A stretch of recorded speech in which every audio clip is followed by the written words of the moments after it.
So today I'm going to be teaching you guys how to set up a multiplayer online game on my PS3. It's a PS3 Slim, which I got last year for my birthday, so I'm very happy about that.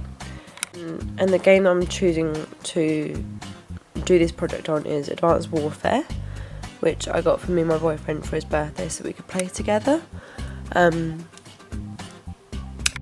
Okay, so just setting up the PlayStation doesn't mean it's automatically connected to the internet. There are two different methods of connecting it to the internet. Now, first of all is wired, which I used to have, which basically requires taking this little Cat5 and putting it into a router, which is obviously connected to the internet provider, which I've got is BT, but I don't have wired anymore just because this lead travels all the way up to where my router is, and it was just sitting in the way.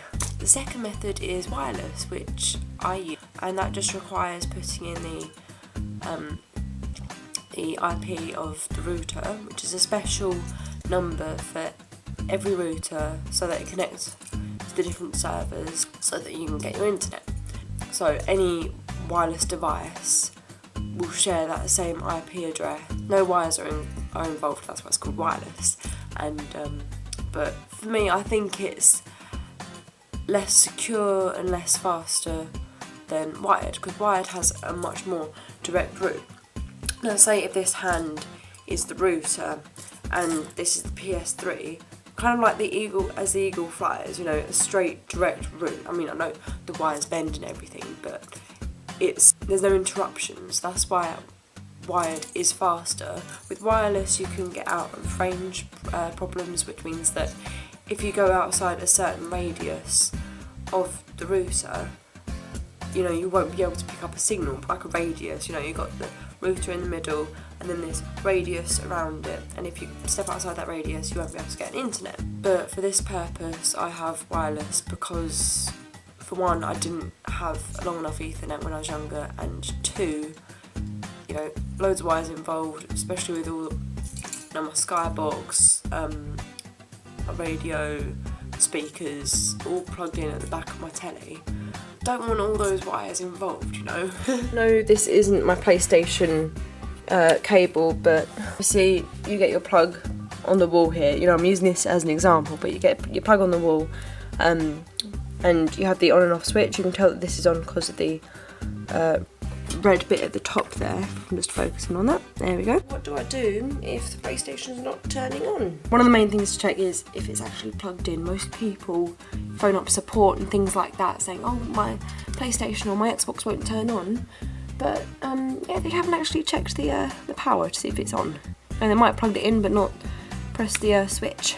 And that's one of the main things to check for first. And the game I'm choosing to do this project on is Advanced Warfare.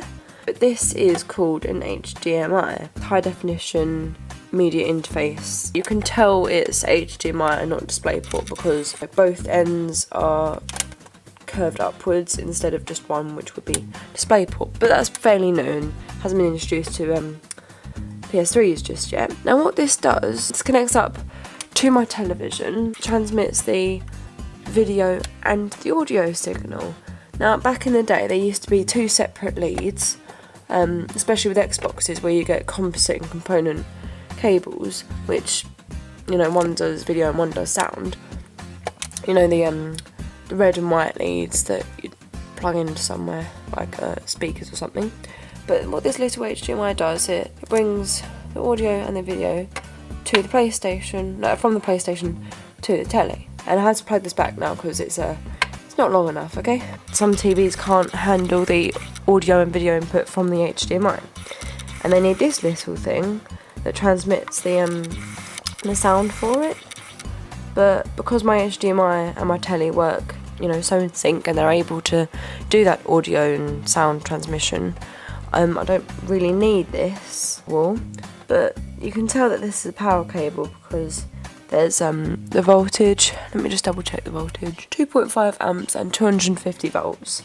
And I plug this in to the back of my PlayStation, and that provides the power. This makes this baby turn on. So everything is plugged in at the back. So we've got, this one's the power, this is that old sound, and this is the HDMI. So now I'm going to press, nope, it doesn't want to go on. Power's on. And the power's on. Okay, I've just had to re-put the power cable back in, but you can tell it's on because of this little red light here. And when we turn it on, it should go beep and the light should go green. Okay, so this is my main BT router. Now I've also got a Netgear hub, which, you know, boosts the signal especially for wireless devices, and now they communicate to each other. But the Netgear isn't the actual provider; it's the BT that's the provider. Not that this has ever happened to me, but if the BT box wasn't working or the IP was down, I would have to reassign a new IP by, oh, where's my finger? Holding down the restart button, and that will give a brand new IP to all of the devices, so including, you know, all of the ones down here as well, and they'd have to reconfigure and everything like that, but I'm not going to touch it because, you know, my PC is working, so it's fine. And you check to see if it's on and plugged in, and it's obviously on because there's a blue light, and if there was no blue light it would be off. Then my telly will recognise that the HDMI input is on. You can obviously hear the sound, the synth strings. This is my my wallpaper because I love The Hobbit so much. Yeah, so this is my Call of Duty disc, but you just put it in the top of the sleeve, and then you have to push this lid across, and then inside the motors will start spinning and the disc will be red, and then automatically, I think this should work, it should automatically go and play the game. There we are, something's happening. There we are, it knows it's on, and for some reason my login is timed out, which may or may not be a good thing. And my controller's dead. Brilliant. I'm just going to go charge that up. Okay, let's get this started. So it's saying press the start button to start the game. So I'm going to do that. And then you have to press the multiplayer option. Not only enables you to play like co-op with 2 different people in the same system, it also allows you to play it online. Now, if everything's all set up, then you can go straight ahead and press this option. Obviously, if it's not, then you have to go and make that wired or wireless connection, which I'll show you in a minute. Presented with 3 different multiplayer options you can choose. Now this first one, you might not be able to see it, but it says play online. That means you can play with different people on different systems across different routers. Local play means that you play with people on the same system, kind of like co-op. And a LAN party is when there's 2 or more consoles on the same network, so they'd all share the same IP, they'd all share the same router. So it'd be like if my sister had a PS3 and I had a PS3, we'd both, you know, have a wired or wireless connection to my router. What do I do if my internet service provider's down? You can't really do anything about it because it's, you know, not your fault, it's the internet provider's fault. So you just have to wait until they sort it out their end, and all of your devices will work your end. Now, because there's not a problem with my router, there's a problem with the PlayStation Network. I can't troubleshoot that. Oh, it's just said the connection with the Sony Entertainment Network is timed out. But if there was a problem with my router, I would consider things such as, you know, loose Ethernet cables, wrong wiring of the Ethernet cables. You know, I hand make the Ethernet cables in my house, which, you know, sometimes fail because I get the colouring wrong and I clip them too high or too low, and they end up really loose and wobbly and everything. It's going to sound obvious, but check that the router is on and plugged in, turned on, done. Make sure the PlayStation's turned on. Okay, that's just stupid if you don't know that. You know, check that, you know, you are paying for the broadband that you're getting. You know, no good having a router and then not having your internet service provider, the ISP.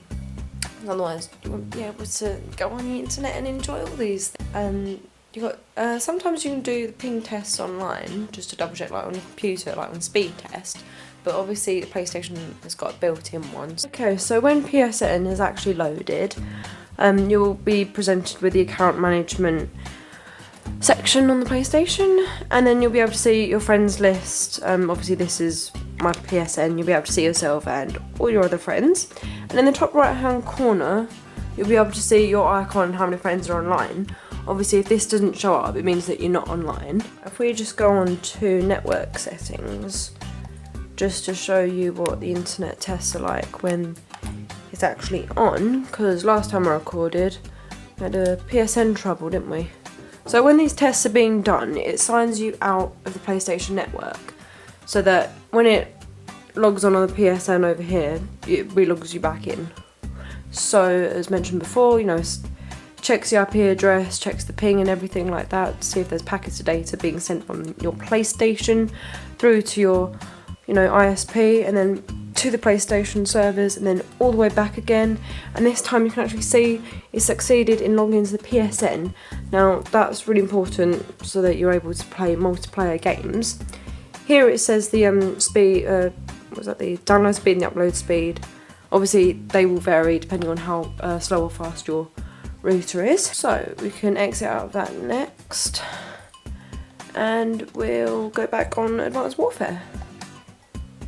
And then to check at any point if you're still online, if you just tap the PlayStation button, you'll come up with the XMB menu, which is kind of like a preview of, you know, the normal menu as it is. And if you're still logged in at the top there and you see your icon, you're still able to, you know, see your friends list, which I clearly can. You know, it's got my name and then all my other people's names. Then it means that you're still logged on, because sometimes games like to sign you in and sign you back out again, which is horrible. Right, so as I said before, if we go to the multiplayer section, now just take a few seconds.